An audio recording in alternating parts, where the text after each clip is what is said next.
What's up, A to Z Sports Live on a Tuesday. Going to have a good show talking about top 10 offensive line for the Tennessee Titans. Are you kidding me? That's what we're going to discuss here as one ESPN analyst is showing a lot of love for the Titans in a big area of growth that could potentially lead to a surprise 2024 season. So we will dive into a big projection document from ESPN's Mike Clay and focus today on the offensive line's potential. And so we'll dive into what would it mean if the Titans had a top 10 offensive line in 2024. So we'll dive deeper into that and get all of your opinions, the win-loss record, what would it mean for Will Levis, what would it mean overall for Bill Callahan and Brian Callahan, for the Titans in general. And then there's still some things that are wide open when it comes to the Titans offensive line, but Mike Clay feels very strongly about what the Titans are doing so far this offseason. So we'll do all of that big offensive line talk day. Before we throw some shade, Jack, I have my shade locked and loaded. Wife and I had a movie weekend this past weekend, and I'm going to throw some shade on some movies that are just driving me insane. And they're like, instant, nope, turn it off, find a new one. So we'll dive into that with throwing shade like we always do on Tuesday. Welcome in, Jack. Let's get it going. Absolutely. Happy Tuesday to everyone in here right now. I see we've got some big numbers already filing in.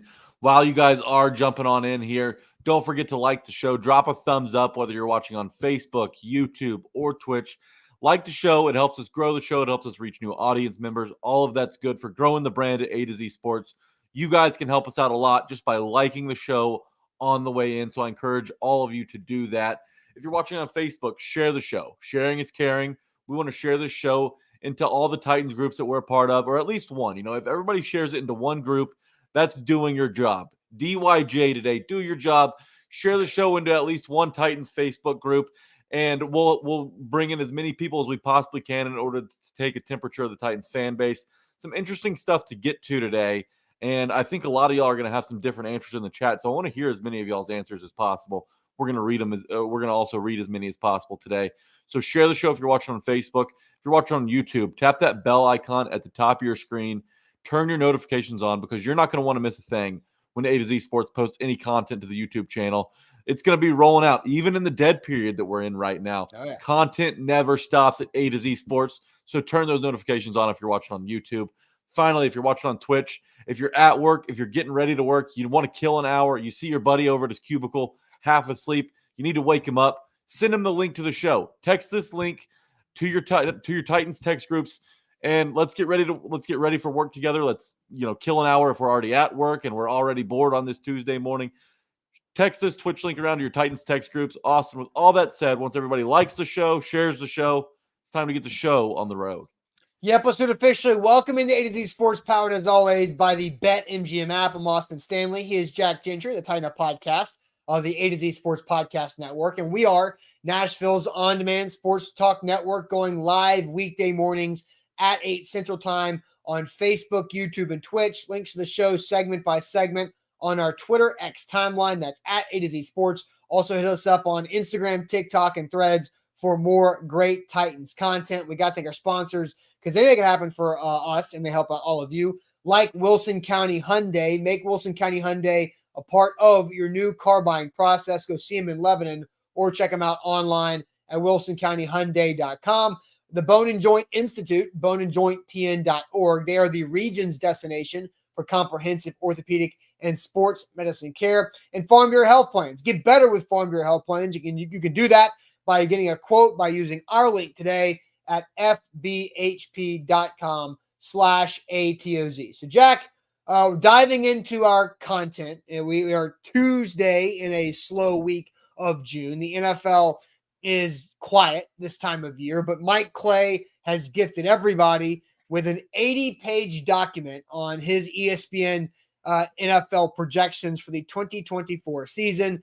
And so you wrote an article at atozsports.com about this yesterday, about what Mike Clay does with his offensive line projections for the 2024 season. So the Titans have had the worst offensive line for the last 2 years, right? It's been a rotation of saloon doors at left tackle, whether it's Dennis Daly or Andre Dillard or Jalen Duncan at times last year, the rookie 6th-rounder from a year ago. Not really fair for Jalen Duncan in that spot, but Daly and Dillard were as bad as they could possibly get at left tackle. Injuries galore up front. Ben Jones retires. Aaron Brewer, undersized, somehow gets paid by the Dolphins, unable to get it done. Right guard and right tackle play that was also rotating through injuries. And Peter Skoronski in a rookie year had an appendectomy after week 1 and didn't really get it back on track. So there's a lot of change on the offensive line. Obviously, the 7th overall draft pick, J.C. Latham, to be the left tackle.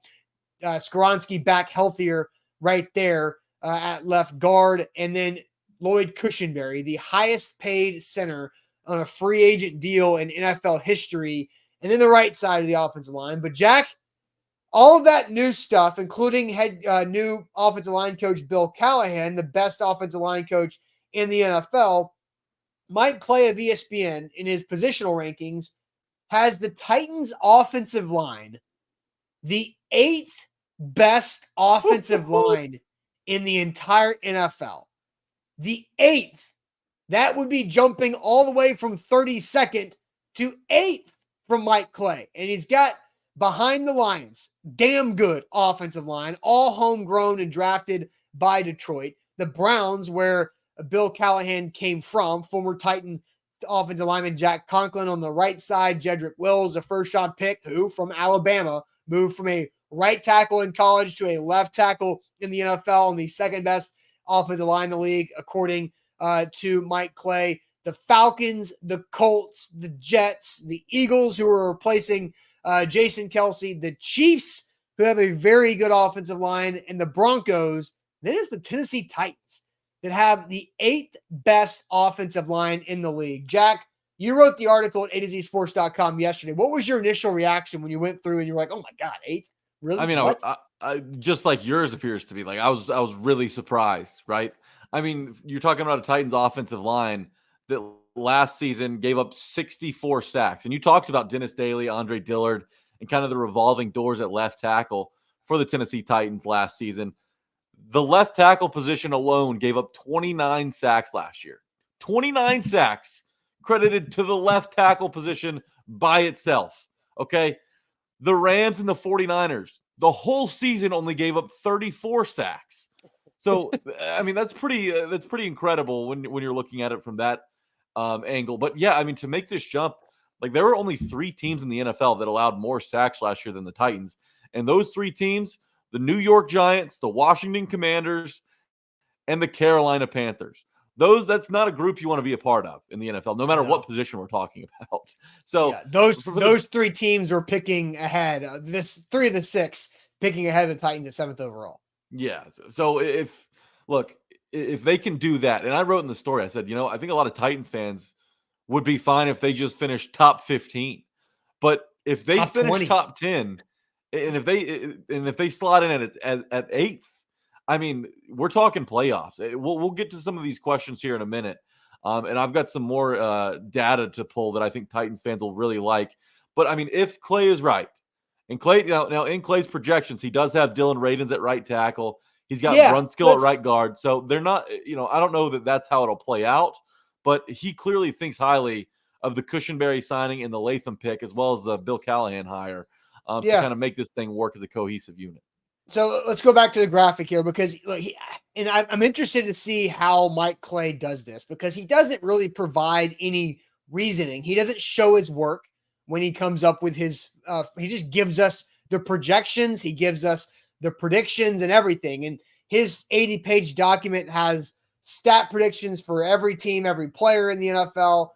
They've got standings and playoff predictions and draft order, all of that coming in here. And it's just what he puts into his document without showing any analysis. So he calls it depth, right? And that's what I'm interested to know is what does he mean by depth? Is he just listing who he thinks are the best 5 players? Because it looks like he's going from left to right when you look at the other teams involved, right? Taylor Decker, Glasgow, Frank Ragnow, Zeitler, and Penei Sewell are the Lions O-line from left to right.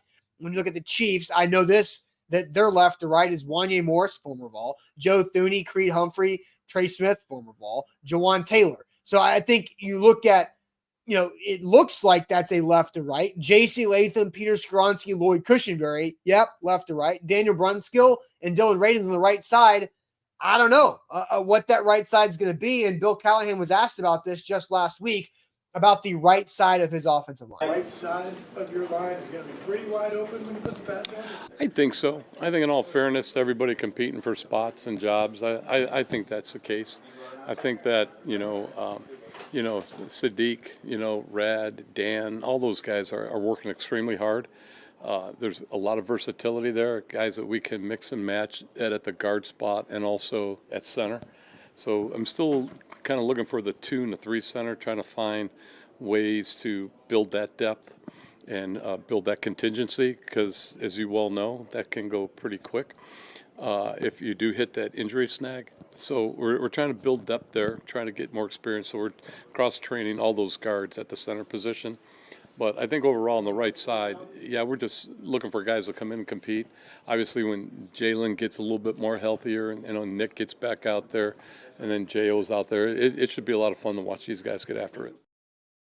So there's Bill Callahan naming several guys about the open right side of the offensive line, wide open, right there from Bill Callahan. He named Daniel Brunskill. He named Sadiq Charles, Dylan Radins. He calls Rad, I guess is his new nickname, all looking at. And I think the interesting thing is he named those guys and he was talking about the right guard spot, but also cross-training for backup center. And so from what I've seen throughout this OTA minicamp period, Sadiq Charles feels like he is in line to be the starting right guard.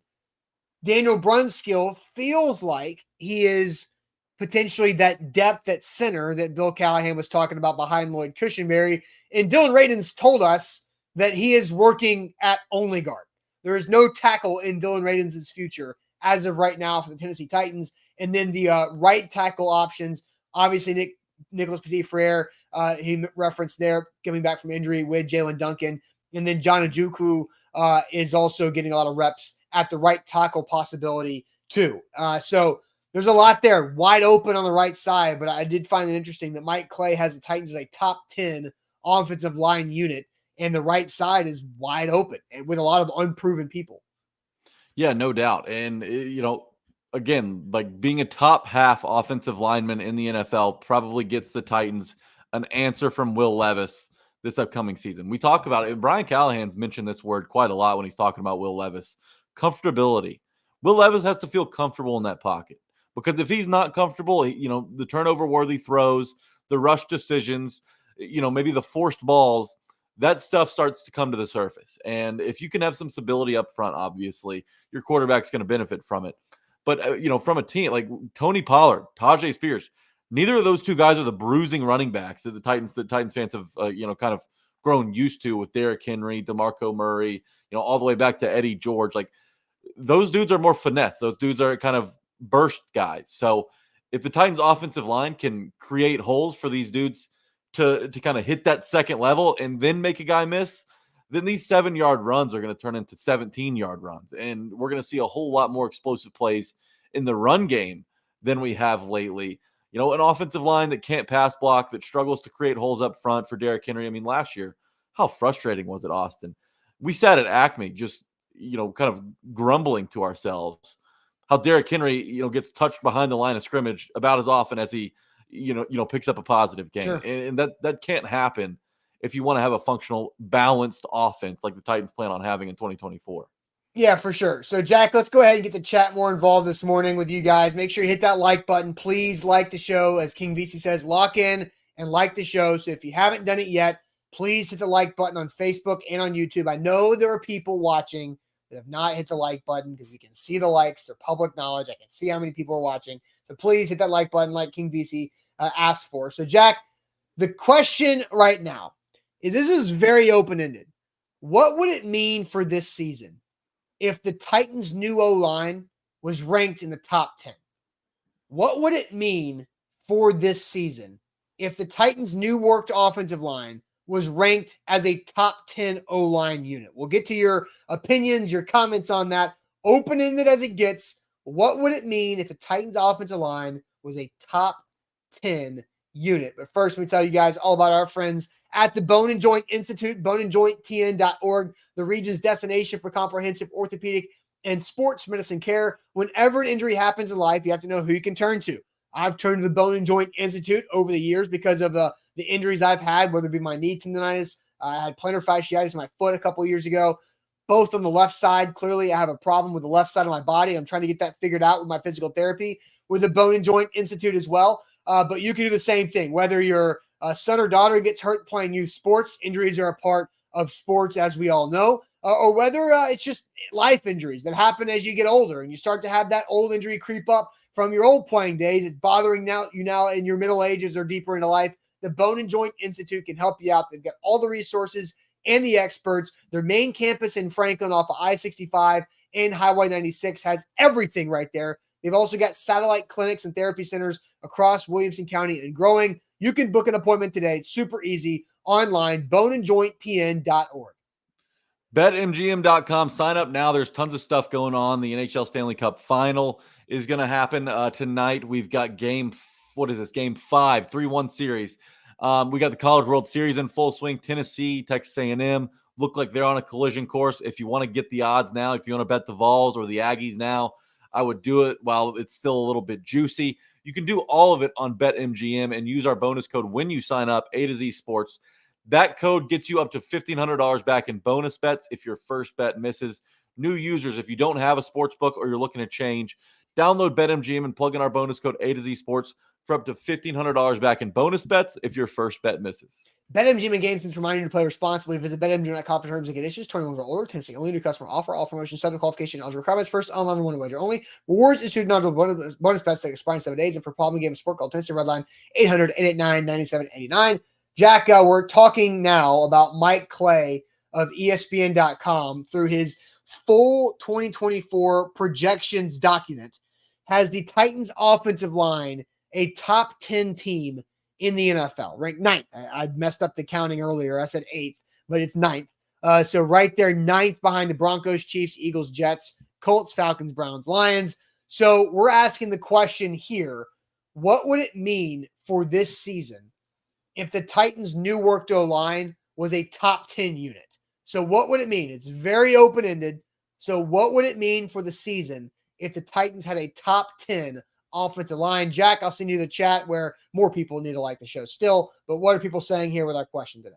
Denise and Billy say playoffs. Jeff Rubles has vastly improved offensive line. I think that goes without saying. It means that Callahan is the guru we all thought he was, talking about Bill Callahan. Playoff bound. It would mean no excuses for Levis. Good answer from Jason. First year in a new system, first year full-time starter. I think there's still going to be some growing pains whether or not the offensive line is top 10 in the NFL. So keep that in mind. It would mean Levis doesn't have an excuse. Okay, a couple of these answers. Yeah.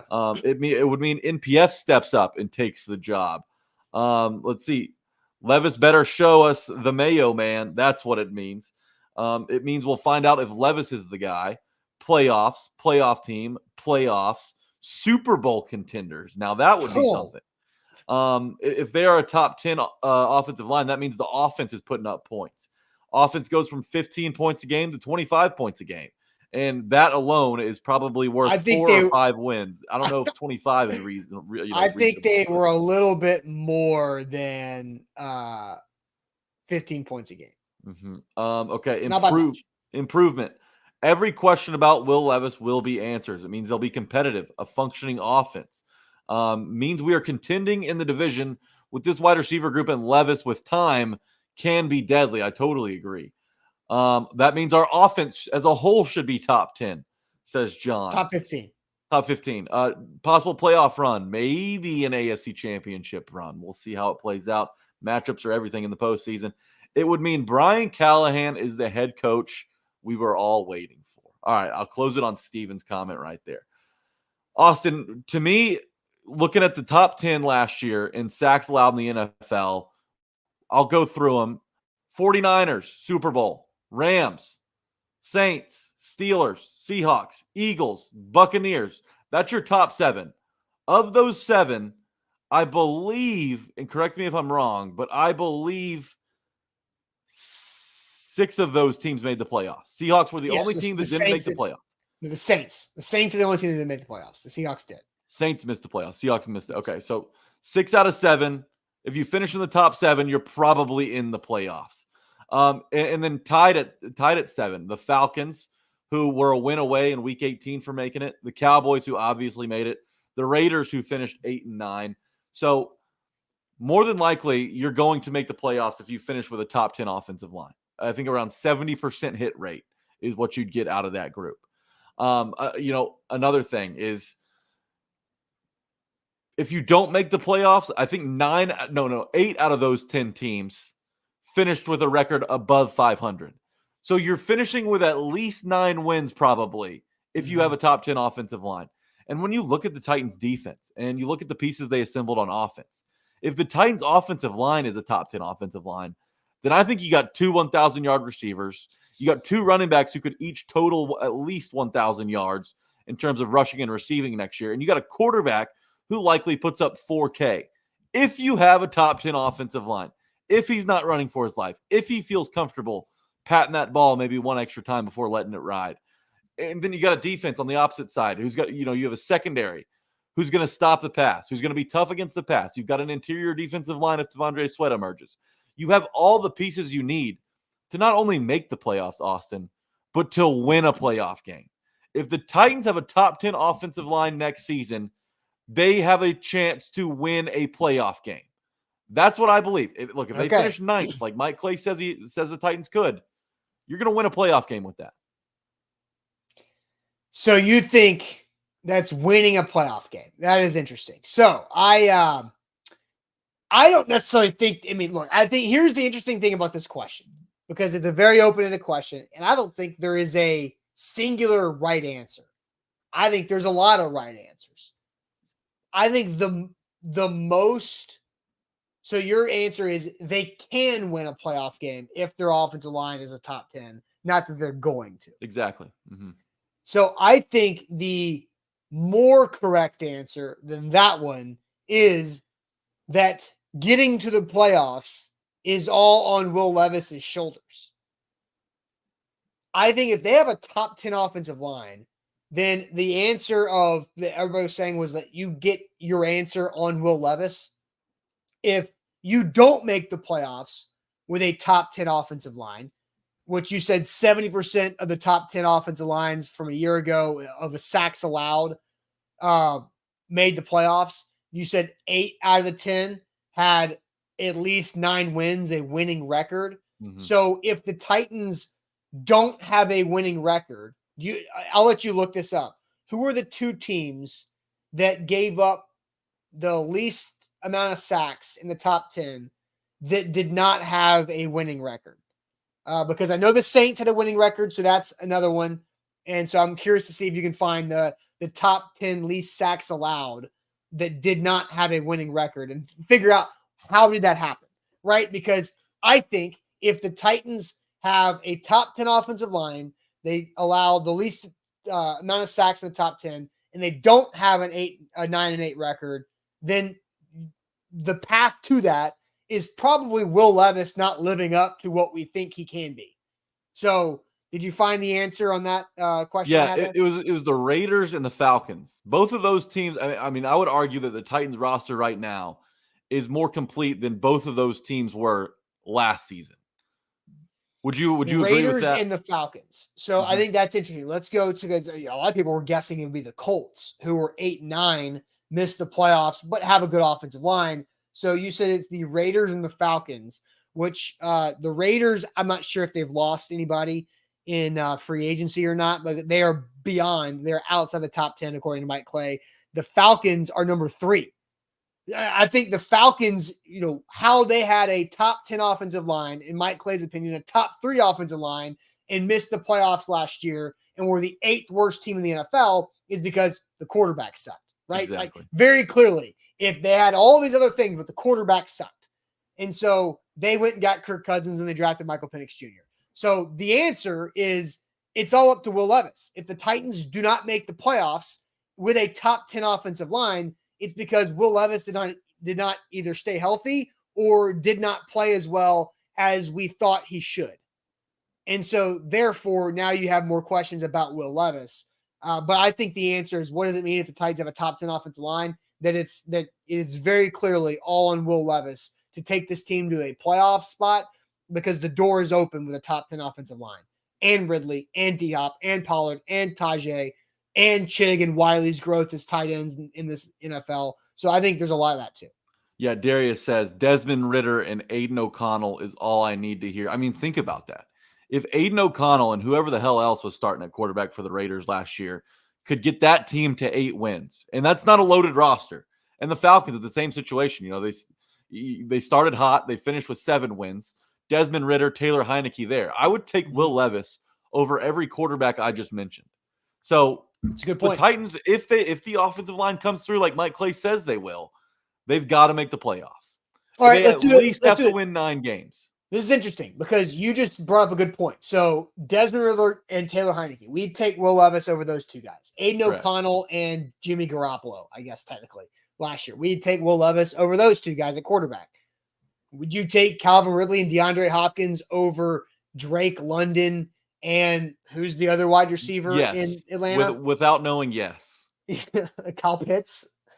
Yeah. Would you take Calvin Ridley and DeAndre Hopkins over Devontae Adams and Mac Holland? I don't know who the second guy. No, it would be. Oh my God, how am I blanking on? Hunter Renfro's gone. He's a free agent. No, they've got a. What? This guy's good. Hold on. This is embarrassing that I don't know this guy's name. I know this is how you know it's deep June. I don't know the second. No, but the Raiders had a better 1-2 duo. Jacoby Myers. Okay. Yes. I would take. I think I would take Devontae Adams and Jacoby Myers over Ridley and Hopkins. Right, and then who's the Falcons guy that we want to roll with here? Oh no, that's a great question. I'm trying to pull it up as fast as I possibly can because, man, that just tells you a lot about the Falcons. I mean, you've got Kyle Pitts, Jonnu Smith. I mean, it was Matt Collins. I was technically correct. The wide receiver with the second most yards was Matt Collins, but it was really Pitts and London are their top 2 receiving options. So I would take Ridley and D-Hop over both of those 1-2s. Devontae Adams might be the best player of all the 6 involved, but I would take the combo of D-Hop and Ridley. Yeah. I think Devontae Adams is still a very high-level wide receiver, higher than what Ridley and D-Hop are, and higher than what Drake London is at this point in his career. And JR brings up a good point. It's not just who's the better receiver, though, because it all has to come together. You can have a great receiver like Terry McLaurin and totally leave him to waste with no quarterback play, kind of like Devontae Adams and Jacoby Myers were at times last year. I mean, they'd have big games, but the quarterback play wasn't steady enough. So you can have great receiver. The Raiders, in my opinion, have a better duo than the Titans, but that's kind of canceled out by shoddy quarterback play. So I think when you throw the quarterback in there, you talk about which one of those 3 teams has the best quarterback and wide receiver duo. That's where the Titans pull away, in my opinion. All right. So I think we've gotten some interesting things. I do want to, Nick says, O'Connell won at Arrowhead with 52 passing yards. That's hilarious.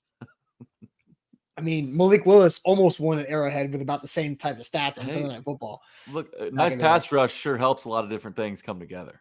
Yes. All right. So, Jack, I'm going to have you restate those stats here in a second about teams last season that were top 10 in least sacks allowed last year and how those teams fared, because that's, I think it's hard to judge an offensive line in any other way by how many sacks did you give up and how did your running backs do, right?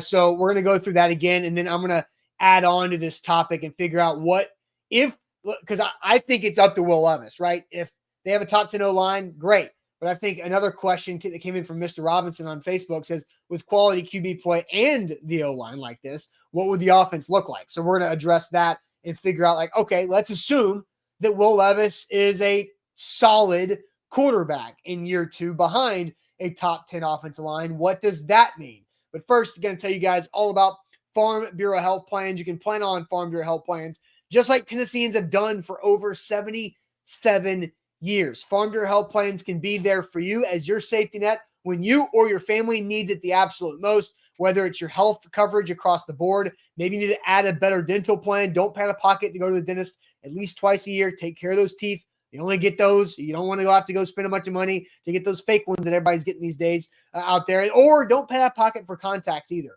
or whatever else you need from your vision coverage. So make sure you turn to Farm Bureau Health Plans. You can do that just like Zach did, just like my parents have done at their stage of life. It can help you out with wherever you're at in life and make sure that you have exactly what you need and not have to overpay for it. Get better coverage and save money by doing it. And you can do that by getting a quote today using our link, fbhp.com/ATOZ. BetMGM.com, the king of sportsbooks, guys. They've got parlay boosts. They've got odds boosts. They've got live betting options. It's the easiest app to navigate for new users. So if you're thinking about getting some skin in the game, download the BetMGM app and use our bonus code A2Z Sports when you sign up, and you'll get up to $1,500 back in bonus bets. It's a great deal going on right now, and there's plenty of action going on. In a couple of weeks, there's not going to be as much, as many games to bet on as there is right now. So if you're going to do it, now's a good time. BetMGM, use our bonus code A2Z Sports, get up to $1,500 back in bonus bets if your first bet misses. All right, so Jack, I will have you go through and restate your numbers on what you found from teams that were top 10 in least amount of sacks allowed last season and how their years finished up. So I'll let you kind of restate that, and then I'll dive into a follow-up question here about this offensive line play. Yeah, okay, so let me just set the stage quickly. Yes. The Titans last year gave up 64 sacks, okay? To be in the top 10 last year, 40 was the number. So all top 10 teams gave up 40 sacks or less last season. That's a 24 sack differential. That's a big turnaround from last season. That's basically the difference in the left tackle last year and JC Latham potentially. Potentially. You're right. Yeah. All right, let's go through them again. 49ers, Super Bowl. Rams, playoffs. Saints, didn't make the playoffs. Steelers, playoffs. Seahawks, playoffs. Eagles, playoffs. Bucks, playoffs. Cowboys, playoffs. Falcons, Raiders, just missed playoffs. Those are your top 10. 7 of those 10 teams made the playoffs, okay? And 8 of those teams finished with a record above 500. The Saints being the one that did make the playoffs. They were 9-8, lost the tiebreakers to the Seahawks. Right. So that they kind of, Seahawks and Saints were kind of neck and neck right there, both in the category. So if you have a top 10 offensive line and least sacks allowed, 80% chance that you're going to have a winning record based on last year. 70% chance you make a playoff spot. We looked at the two teams that did not make or have a winning record, and that is the Falcons and the Raiders. Clearly had quarterback issues, and both, I guess, no, just the Falcons drafted a quarterback in the first round after signing Kirk Cousins, and the Raiders are rolling with Gardner Minshew. That's their answer to the quarterback situation. Mm-hmm. So we talked about if the Titans have an offensive line that's ranked in the top 10, what does that mean for the season? You said you think that allows them to win a playoff game. I said I think it means that we're going to find out our answer on Will Levis one way or the other. He either plays well enough till you can see a clean pocket and see how he is as a quarterback with good resources, or he has the good resources in a clean pocket and he can't get it done. You're going to find that out, or he can't stay healthy for another reason. So I think the next one is, how far can this offense climb if Will Levis plays solidly? If Will Levis is solid, how far can this offense climb? And I'm just going to make it about the offense because I think, the defense is still its own thing. Like, you have to be able to see the defense truly continue to grow, and what do they look like under their new leadership and Denard Wilson, and how does that progress with the new pieces they have? But let's focus on the offense. If the Titans have a top 10 offensive line and Will Levis is a solid quarterback, then how high can the offense climb? Because last year, the official number was 17.9 points per game for the Tennessee Titans. So barely, 2 touchdowns and a field goal is basically all you're getting out of Tennessee last year. So how far can the Titans offense climb Jack, do you see any comments to get to? Let's see. A couple so far. We've got again playoffs, top 12 offense. IR Hoshi Titans Kyle on the same page. Willie Madden says Super Bowl. Billy's at top 10. We've got AFC Championship appearance is valid from JR if everything kind of lines up. AFC Championship, top 13, top 10, wild card, top 7. The yak is real with our weapons. 4K with Levis, 10-win team from Mr. Robinson. So look, the Titans finished, I think, 27th in the NFL in points per game at 17.9. If they want to jump into the top 10, they'll have to score about 5.5 more points per game to get to a 23.3 points per game number. That doesn't sound like a lot. But it does, doesn't it? That's a touchdown. That's a touchdown differential. So it's basically it's giving you an extra touchdown. Yeah. Like, so, but like that's 4 touchdown drives, right? It's kind of like 3.5 touchdowns a game, 3 touchdowns and a field goal a game. Yeah, essentially. Where were the Bengals last year? Where were the Bengals last year? Understanding that Joe Burrow had a weird year and injuries, and then Jake Browning had some big moments. 16th, dead middle. And what was the number? How many points per game average? The Bengals put up 21.5 points per game last year. Okay, so 21.5. So 3 touchdowns a game. 21.5 is that top half of the league number. So how high can the Titans offense climb if Will Levis plays solid behind a top 10 O-line? Jack, do you have an answer on this one? Yeah, I really like a couple of the answers earlier. I think 12th I like that 12 number. That's where the Packers finished up last year at 22.5 points per game. And everyone's going to go, oh, well, Jordan Love, he's a top 10 quarterback now. Jordan Love, the Packers offense has things the Titans don't. But they really didn't until the playoffs turned it on. They weren't, until that Cowboys game in the playoffs. Like, there were a lot of questions about that Packers offense. So I think 12 is a number that I like. And look, I think it's unreasonable to expect the Titans to have a top 10 offense next year. But if they can finish 12 or 13th, that should be enough to get you in the playoffs. I get it. You got a couple holes on defense. Pass rush probably isn't as scary as you'd like it to be. But when you bring in cornerbacks like the Titans did, and maybe you bring in a Justin Simmons at safety, those guys are going to shut down receivers for an extra half second to give that pass rush more time. It's a symbiotic relationship between the pass rush and the secondary. And those two things, if one's working for you, the other's got a chance to be good too.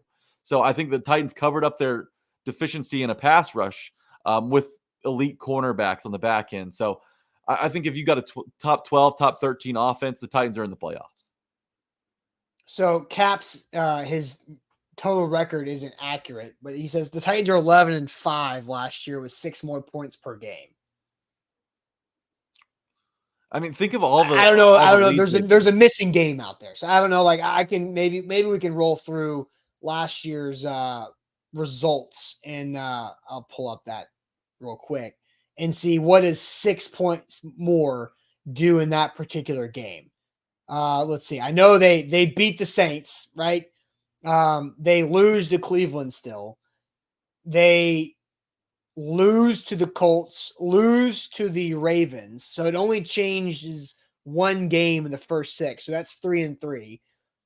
They beat the Steelers, lose to the Bucks still, lose to the Jags still. They beat the Colts in overtime in that second game. So that's 3 games different. They beat the Texans at home. There's 4 games different. They beat the Seahawks at home. There's 5 games different. So they would be 12-5.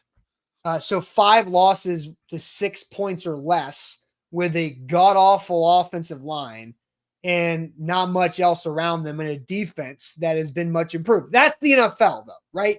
Like, the NFL, there's a reason why a 4-point spread, a 5-point spread, you're like, I don't know what to do here. Like, are they going to, it's so one of the worst teams in the league has 6 games that they lost decided by 6 points or less. And throw in the Colts game and the Ravens game.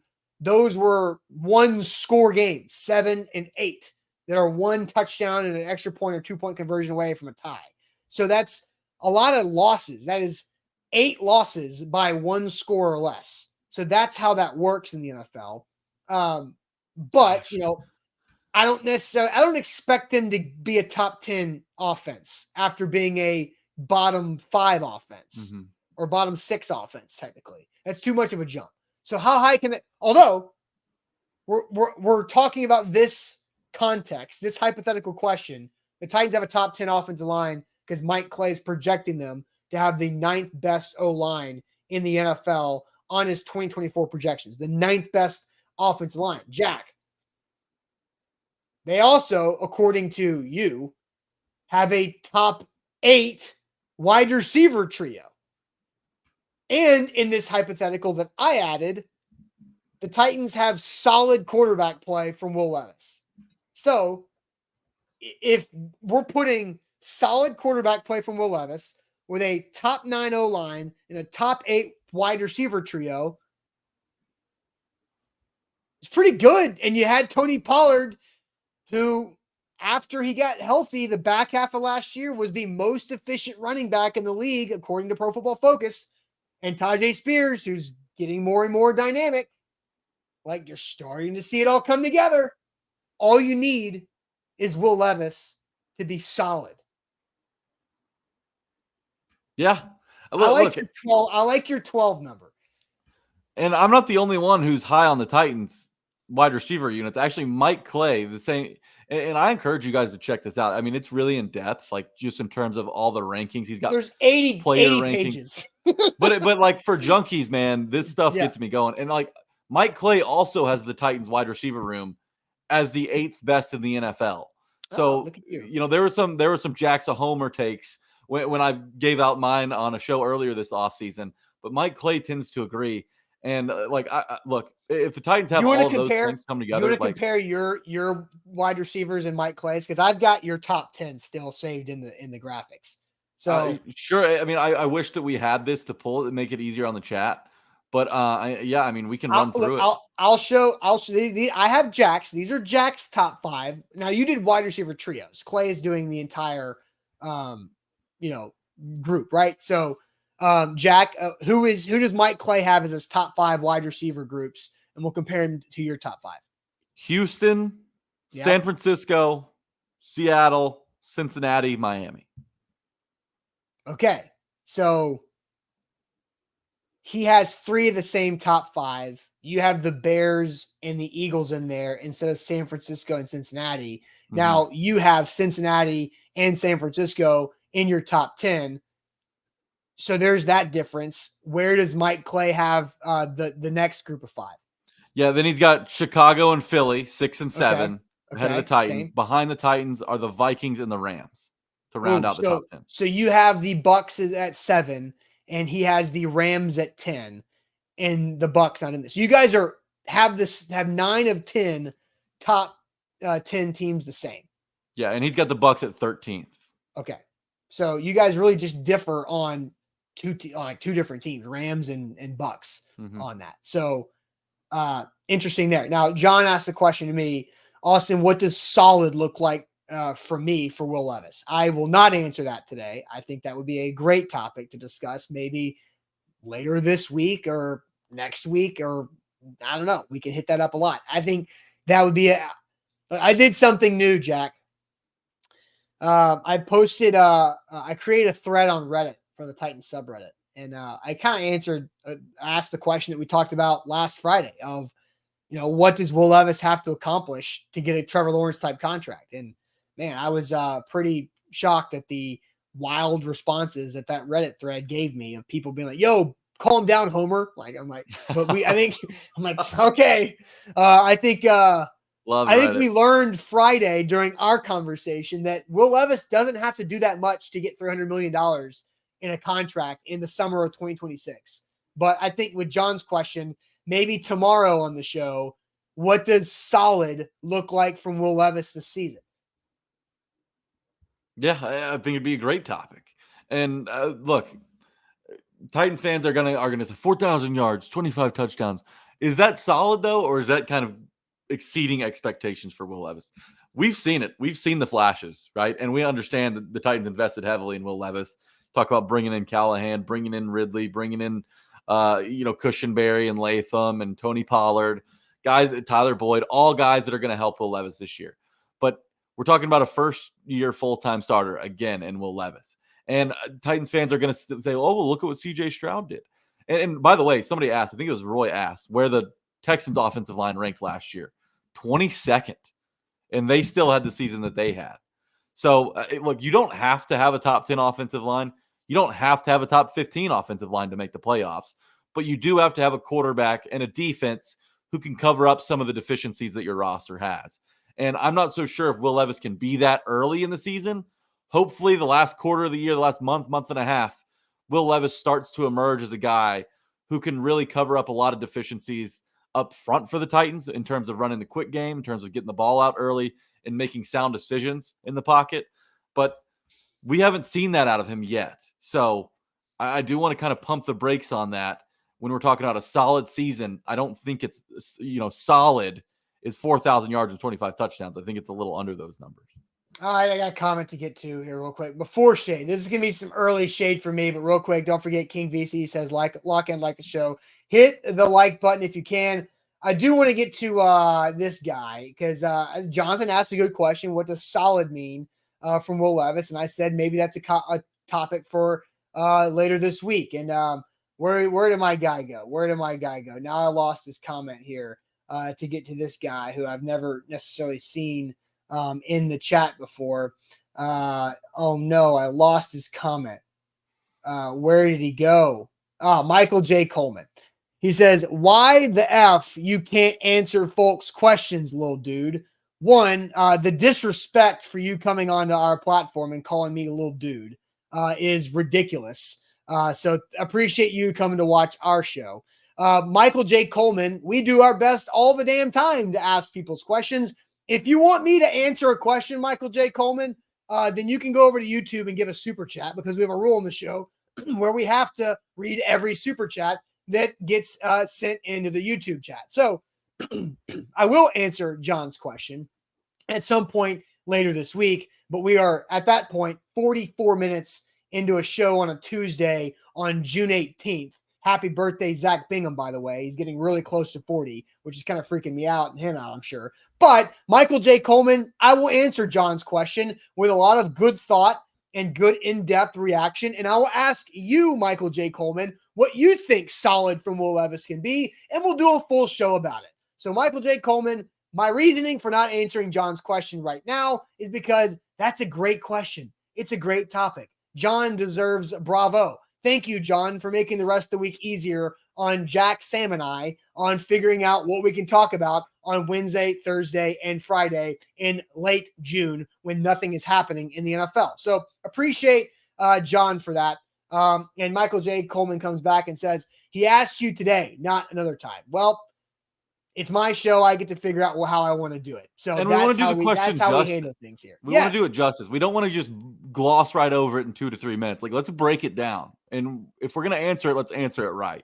So be patient, but the answer's coming. Ridiculous. And this, maybe Michael J. Coleman, this is his first time here. Again, I don't recognize the name, but we do this Monday through Friday, 5 days a week, year round. We put a lot of effort behind our topics, and we're going to give it to you good. So, little dude, you can come back tomorrow or Thursday or Friday and figure out when we're going to have this conversation because, he says this isn't your first time here. Well, then it's the first time that you've caught my attention. So maybe that says something about your previous comments about how valuable you've been to the conversation there too. So you can little dude me all you want, but I can have the ability to speak all day long about how I feel about your comment of all that. So there you go. There we go. And that's a mic drop. All right. Well, I think we've said all we needed to say. Austin, what do you think about throwing some shade? Oh, yeah. I just threw some shade at Michael J. Coleman. Maybe Michael J. Coleman's shade is me not immediately answering a comment there or a question from John. But now let's officially throw shade here to wrap up this Tuesday show like we do every week.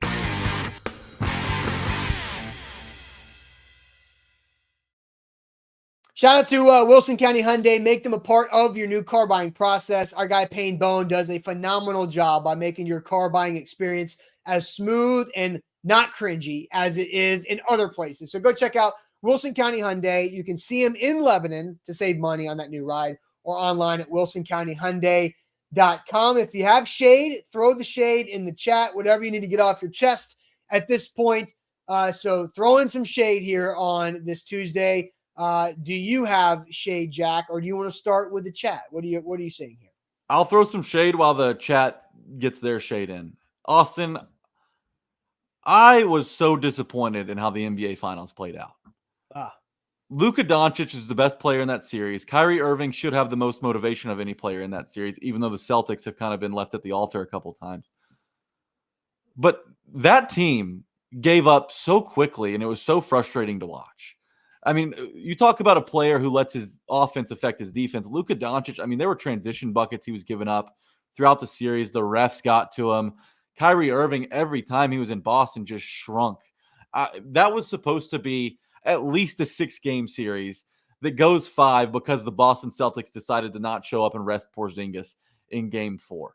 I was just so disappointed. And the NBA playoffs for the first 2 rounds were really good. When you got to the conference finals, you know, a couple teams started to pull away. Sure, the Mavericks and T-Wolves series was really good, but the Mavericks won 3 really tight games and kind of, you know, pulled away. Didn't really make that much of a series with the Timberwolves after they may have been a little gassed, you know, overcoming the Nuggets. But I was just really disappointed. I was excited for that finals matchup, for it to end in 5 and for it, you know, a bunch of those games to really not be competitive due to Luka Doncic and Kyrie Irving failing to show up at the same time in a single game. That was a letdown for me. So that's where my shade goes. Yeah, I guess how many seconds I watched the NBA Finals.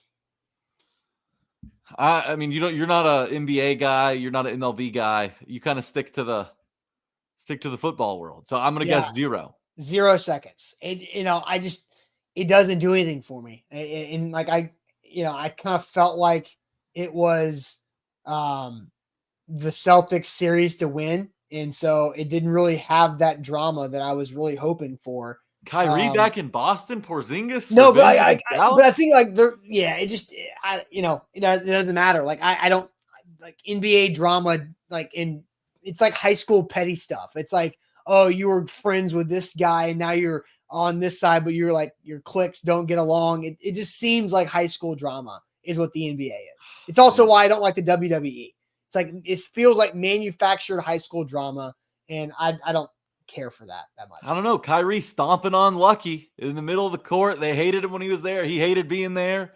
I mean, I don't know that there's a team and a player who don't get along the way that Kyrie and Boston fans don't get along in that league. That's rivalries make sports fun. And for sure. Like I wanted Kyrie to pull his weight, and he didn't do that. I was disappointed. Yeah. 13 or 14 straight in Boston that Kyrie's lost. Yeah. That's insane. Pretty brutal. Mario says his shade is little dude. Jerome, shade on Michael J. Coleman for having his panties in a bunch on a Tuesday. And then Michael J. Coleman, shade on the chat for riding. Yeah, okay, bro. Yeah, good one. So we've got a lot of some serious shades here because I did see our guy Lucas Burks lost his dad on Father's Day to cancer. So that is absolutely horrible. And, I think Lucas has been watching our show and interacting for a while now. And so with all seriousness, very, very deep condolences to you and your family. Sorry about that, and hope, Lucas. I hope you guys can see some light at the end of the tunnel, but I'm really sorry for that. And Lucas says, I'm sorry to bring the mood down, but also said thanks to A to Z and friends in the chat to get through the day. And that's what we're here for, right? To get through the day. And, everybody's got stuff going on. Everybody's got something that they're dealing with that maybe don't know. And so if we can talk about, stupid sports stuff for an hour, then that's going to make it better. So my shade to maybe help Lucas laugh is Gen Z Netflix movies are the worst thing in the world. We had a slow movie marathon weekend this past weekend, and it's just like scrolling through Netflix looking for movies to kill a day. And the Gen Z movies of like all their stupid things of like culture and all their like weird lingos and sayings, like it's just so Uh-oh. it's Old man shouting at cloud? called Zach almost old because he is getting another year closer to 40. But Gen Z movies suck so bad. It's like so meaningless. It's just dumb as hell. There's no substance to it. Name drop. Which movies? I don't even know. Like I can't even remember the names of these things because they're so bad.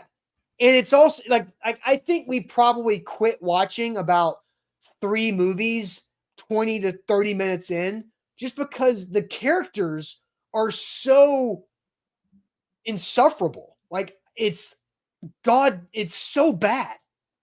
Like Gen Z, like I understand why older generations look down on the younger generations. I get Gen Z and their movies and their entertainment.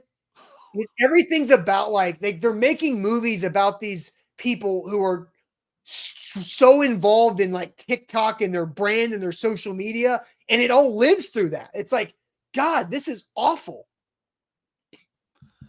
So I was watching. So cringy. It's like trying too hard to be cool. That is what I feel like every Gen Z movie that I attempted to watch this past weekend. I just wish I had, movie titles to reference so I can stay away from these things. I watched kind of a Gen Z cult documentary though. There's like a TikTok group out in California. It's called Dancing with the Devil, I think. Interesting cult out there. The cult documentaries, they'll pull me in once every couple of years, and this one got me. But yeah, kind of a Gen Z situation going on out there. All right, we've got a question, Austin, from Josh Hoffman. Favorite movie? Mine is This Is the End. It's the most rewatchable movie of all time.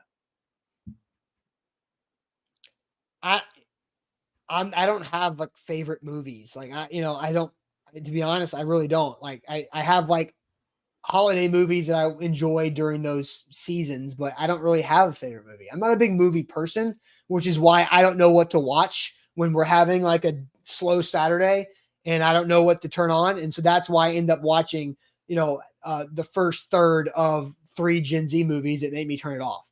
And so I don't have a favorite movie. I love Night at the Roxbury. Great movie. There's some good ones. Yeah. And oh man, Michael J. Coleman just doesn't know when to stop. Your shade sounds like hate. That's the whole point of throwing shade. The whole point of the segment is to get something off your chest that is bothering you. We're slinging mud. So congratulations. You get it. You get the show. Michael J. Coleman. Oh my goodness. Like some that's great the point. Movies, by the way. Fargo, Ace Ventura, Big Lebowski. Oh, Big Lebowski may be number 2 for me. They Live or The Thing, Mr. and Mrs. Smith, some great Matrix. Let's see, Scarface, Godfather 2. Some good answers in the chat here. I like this. I like seeing what movies people like. It kind of tells me a little bit about themselves. Beer Fest is a fun one.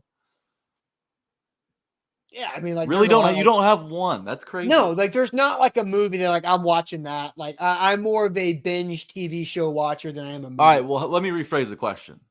You're trapped on an island with just a TV. What's the movie you watch for the rest of your life? I don't have that answer. Like, I'm telling you, like, I don't have that answer. That's disappointing.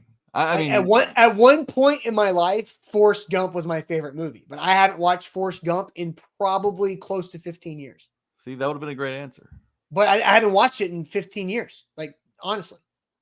All right. Well, if anybody has movie suggestions for Austin, go ahead and fire them on in here. I feel like we've already had 20 come in, so maybe you find your favorite today.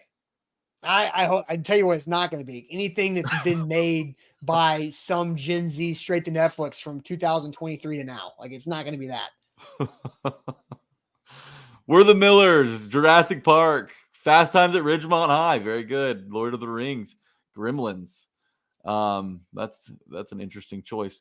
All right. Well, plenty of great movies rolling in. So chat, if you need a movie recommendation, I just would refer you to the comment section.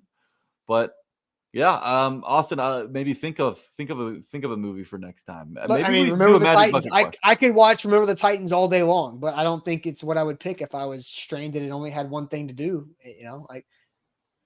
I don't know. I don't have an answer for this. I just don't. So, All right. Well, that'll do it for us on this Tuesday. Appreciate everybody here for watching, including you, Michael J. Coleman. All fun and games. And we'll see if you pop back in here in the show when we talk about what's solid for Will Levis this season. But that'll do it for us. Make sure you hit that like button. If you're watching on Facebook and or YouTube, please like the show. That's a big deal for us. It goes a long way. So help us out with that. And we'll be back tomorrow on a Wednesday. Buck Rising is live tonight. It is eSports Primetime. Same channel, 7 p.m. Central. We'll catch you guys tomorrow on a Wednesday. Appreciate it as always. Tighten Up Pod out tonight.